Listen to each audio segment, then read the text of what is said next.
Let me give you some poses. Give you some poses for the thumbnail. In my red sweater. Red no makeup. Who she think she is? Who she think she is with no makeup? Coming on camera. That's me. Okay, I'm done. I'm done. I'm gonna stop now. Hey, what's up? It's your girl Shannon. Welcome to Shannon Speaks. I'm going to be doing a really quick video. Just want to talk about something kind of random. It's on my mind. It's been rambling in my brain. And so I was like, you know what? Let me talk to y'all. Let me tell y'all what I'm thinking. So yes, I have on no makeup. As you can see, it's bare face. The light just illuminates every error. But it's not an error because this is who I am and it's perfection. So suck on that. But no, I wanted to talk to you guys really quickly about relationships and about marriage. And I'm going to be doing like a whole series on this eventually. But I just had a couple of thoughts that are just like burning in my brain that I'm like, I need to get this out of my brain, like talk it out. Like, you know, because sometimes when you talk things out, it's really helpful. You know what I mean? So I'm trying to talk it out. So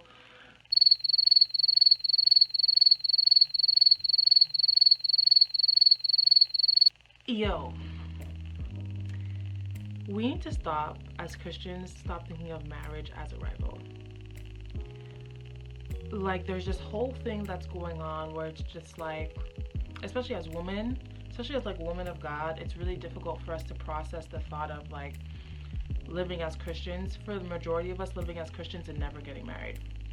Obviously, because in a society like this, lack of marriage equals celibacy, no sex equals misery, it seems, for most of us. But the reality is, we need to change. Like, marriage is not arriving. Like, you do not arrive at a good place in life just because you're married. It's not graduation, it's not arrival, it's not success, it's not goals, it's not it's not the end all be all of our Christian journey. And just because we get married, it doesn't mean that we've really accomplished anything. And I know that's so countercultural, especially because when you think about you know, the narrative that's laid out for us, it's like marriage and having children is part of what makes us useful and brings us value within the Christian community. But it's like so wrong. Like, and I'm not saying that these things are not true, but I mean, for that to be the end all be all of our narrative is really wrong. And I'm also not saying that because people push that opinion that they're saying if you're not doing this, then this means you're not useful. This means, you know, I know people are not saying that, but what we need to understand is just because that's not what you're saying explicitly, the lack of the other narrative, the lack of the other perspective, the lack of other avenues being preached and taught and like people being excited about that and encouraging that and like, I want to say like glorified for lack of a better word, but like congratulating, also thinking like this is also a good thing, even if you're not married, to pursue God, to live in ministry, to give your life to God like Paul did. It's like, it's not just because I'm not married, it doesn't mean that I'm missing something. Because what happens if Christ comes tomorrow and I never get married? Did I live my life in any less of the glory of God? No. You understand? We're not all called to marriage, and we don't often preach the alternative.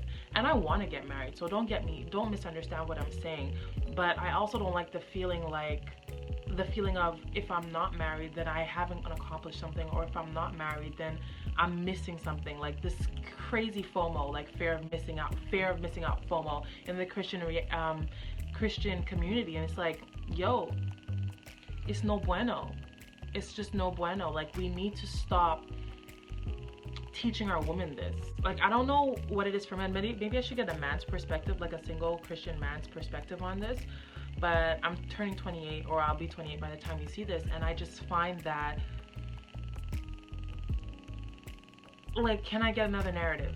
Can I get something? Can you tell me something else? Because I am so over this whole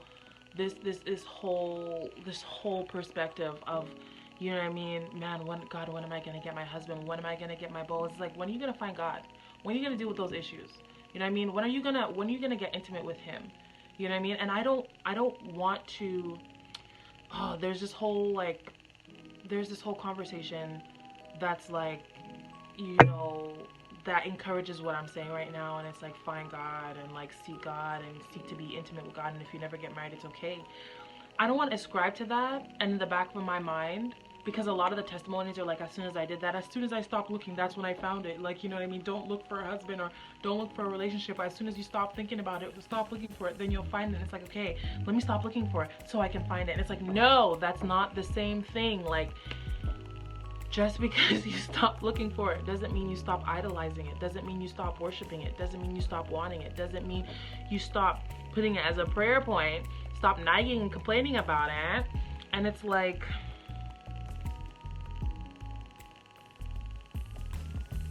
I don't know, what do you think? Because I'm trying to wrap my head around all of this as a non-married Christian woman who does ministry, and I'm tired of the FOMO. Like, I'm good. You know what I'm saying? Like, I don't actually care.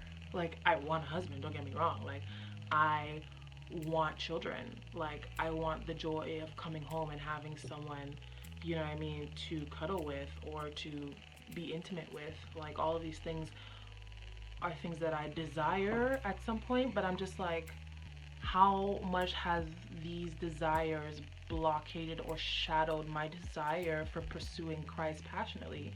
And it's like, a lot, like, you know. And to be honest, if I was to be really honest, that did not come from me. Like, I was good until people started asking me, are you good? And I was like, well, should I not be good? And then I started thinking, well, yeah, like, maybe, like, you know, but I was good. So it's like, as a church, as a body, as a community, can we stop making single people feel bad for not being with a spouse? Can we stop, like, judging people into relationships that are unhealthy or pressuring people into places where they don't need to be, and really focus and zoom in on communion with Christ? Because the reality is that doesn't stop once you're married, and if we do not learn that skill before we're married, then we kind of lose our relationship with Christ after we're married, especially as women, because it's like, you know, dichotomy, like, you know, the way it goes, like, you know, like the man, God, man, woman, children type of thing, that kind of hierarchy. And it's just like, if we're not careful, then we start to idolize our husbands after, and then we lose ourselves in our identity as a complete individual in, like, becoming a wife. And that's a really scary thought, like, for real. So can we not, like, can we not do that? Like, where's the stop button? Press. Resume. Like, you know what I'm saying? Can we get back to regular life? Because at the end of the day, it's all about the pursuit of Christ. It's all about God. It's all about finding him. It's all about zooming in on him. It's all about intimacy with him. And I don't think I could be a good wife if I don't learn that before. Like, I don't think I'll be equipped with the things I need to be able to give my husband if I don't learn to find Christ prior to finding him. And it's like, I don't think I'll be able to identify him if I don't find Christ. Not a partner that'll be good for a long period of time, or a lifetime. So yeah, help a sister out. Shut up.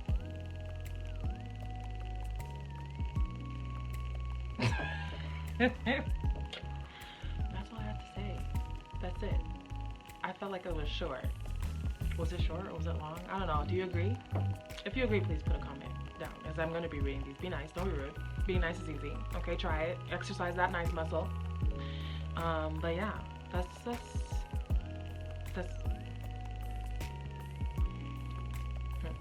that's where I'm at with that. So if you feel me, if you feel the vibes, if you're like, yes, I agree, please put a like. Maybe we can build a community, and we could just, like, we can support and reinforce each other. Single sisters unite. I was gonna use a term that I'm not supposed to be using anymore, but single men unite. You know what I'm saying? Like, can we just, as a singles community, just love and support each other without the pressure of having to date each other all the time? because sometimes I don't even like you. It's just because you're Christian, you're a dude. Like, you know, that's not good enough anymore. So, yeah. That's all I have to say.